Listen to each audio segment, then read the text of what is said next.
Hello world, Cossy here with this week's roundup of Geek movie news, starting off with the Wolverine. Now, 20th Century Fox have come out this week and said that production of the Wolverine movie will not be going ahead in October as originally scheduled, which I mentioned a couple of weeks back. In fact, it's been delayed now until the start of next year.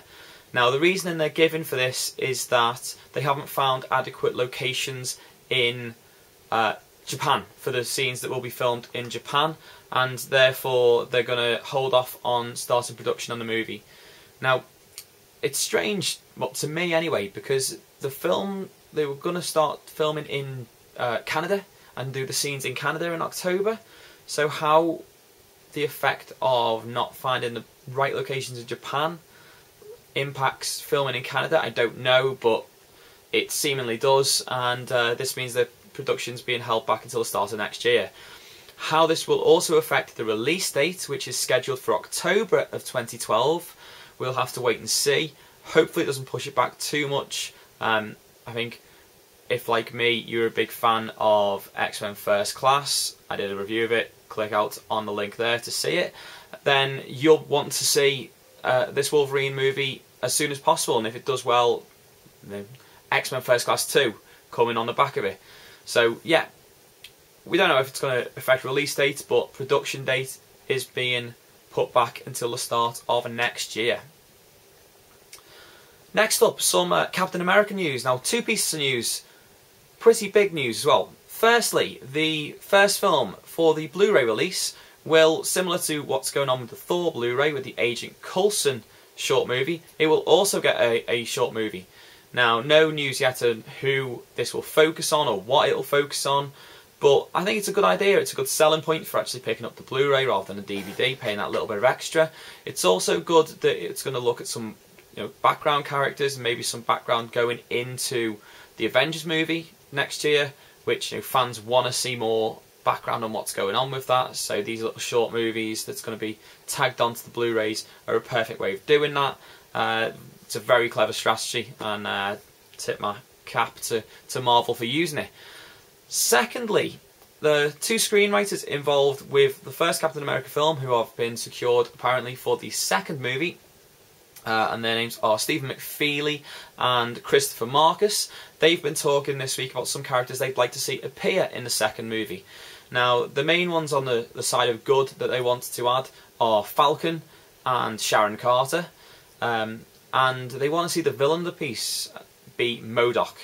They're really pushing for MODOK as the main villain in this sequel to Captain America. Now, Falcon and Carter, I think, would be great additions.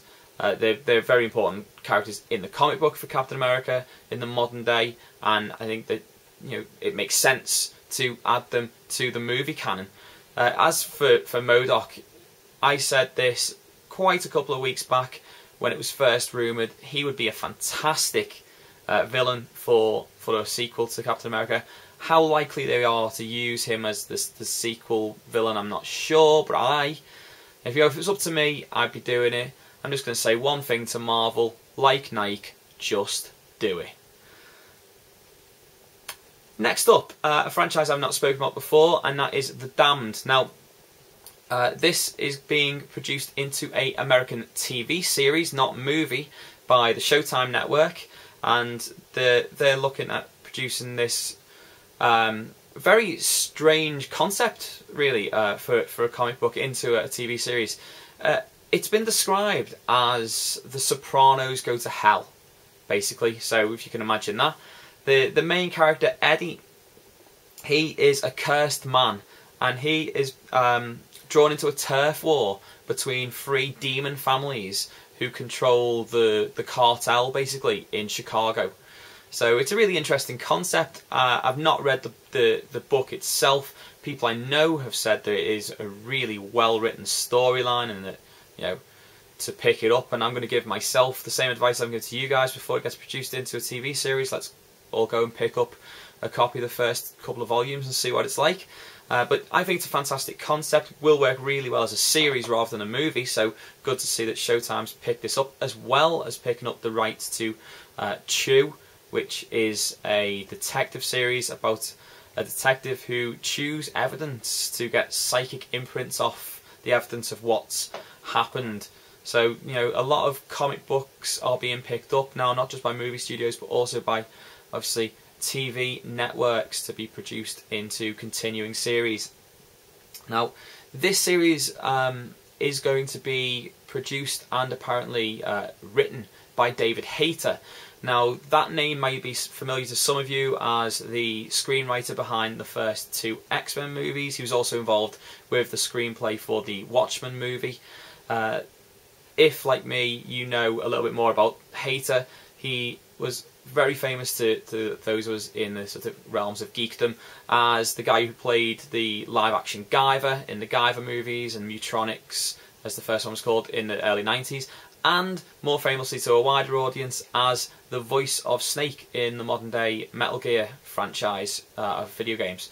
Hayter's got some writing chops.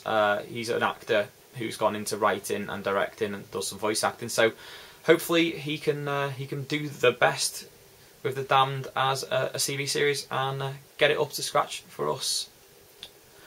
Next up, some news on Tron 3.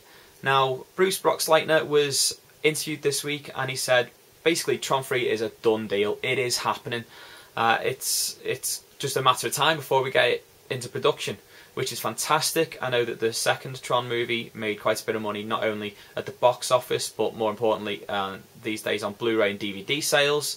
So it's good to see that Disney are putting their financial muscle behind a second Tron movie. And obviously next year we get the Tron animated series, which will fill in the gap of what happened between the first and second movie. That's going to be a 10-part series on Disney XD sometime next year. So Disney really getting behind the Tron franchise, and as a big fan, I think it's good to see.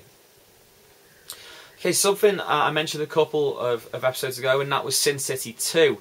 Now, apparently, Sin City 2 is going to get a script rewrite by William Monahan. Now, the actual script at the moment is being written by Frank Miller. Frank Miller obviously wrote and drew the actual graphic novels. There's going to be a rewrite of that, probably just to get it up to scratch for the screen, maybe reduce the use of the word goddamn, which Miller seems to like to use quite a lot in his comic books, and anyone who saw the first Sin City movie knows it's used quite a lot in there as well. If you're worried about Monahan, he has some serious screenwriting chops, basically. He won an Oscar in 2006 for the screenplay for The Departed, which is an awesome movie. So the guy knows what he's doing with a screenplay. We are in safe hands. And hopefully the sooner they get this done and sorted, the sooner we can get Sin City 2 into production. Well, second to last thing on the list this week is Deadman. Now, Deadman, a DC Comics character, is being developed into a TV series by the CW, the network that currently, up until this May, ran Smallville. Now, they're looking, obviously, at things to replace Smallville, and there's been talk of doing a Grayson's series, concentrating on the Grayson family. For those who don't know, Dick Grayson was the first Robin, and it looks like this is going to be the first thing that they're going to do to try and replace Smallville. Now, Deadman as a character, he is a guy called Boston Brand. He's a trapeze artist who dies, becomes a ghost, and doesn't go to hell or heaven or purgatory. He's left on Earth to roam the Earth. He can go into people's bodies and help them resolve conflicts and issues in their lives. So very much like a supernatural Quantum Leap. I am a big fan of the character, especially because of its big role recently in the Brightest Day storylines in the DC Comics. I think it's a perfect fit for a TV series, which will also be produced by the creator of Supernatural, Eric Kripke. Kripke's obviously got some sort of abilities and skills in writing and producing and directing Supernatural type TV shows from that series, which I was a fan of the first couple of series, not so much the newer ones. So we're just going to have to wait and see what it's like. Kripke's going to be involved in producing, directing and writing not the whole series, but the overall story arc of the series, and probably some of the episodes as well. So Deadman could be coming to a screen near you on the CW in the States, and probably Channel 4 or E4 over here very, very soon. Last up this week, guys, that is Pride and Prejudice and Zombies. Now, Lionsgate's adaptation of Pride and Prejudice and Zombies, which was a 2009 parody novel, it's hit quite a few stumbling blocks. It's hit another one, and that is the fact that it's lost a third director since it's been announced that this film is going to be put into production. Now, that director is Craig Gillespie, who famously is the director of the Fright Night remake that is coming out in the UK in the next couple of weeks. Is already out in the United States. He has now left the project. The worst thing about this is that it's meant to be going into production in 4 months' time, and once again it hasn't got a director. It seems like this film can't really catch a break. Every time it thinks it's secured someone, it loses them. So hopefully within the next 4 months it's going to get a new director and it goes into production. Otherwise Lionsgate might be flushing money down the toilet on something that they look desperate to make. Oh well. Well, that's all for this week, guys. As always, down there is the like button. You go and click on it, show me that you like this.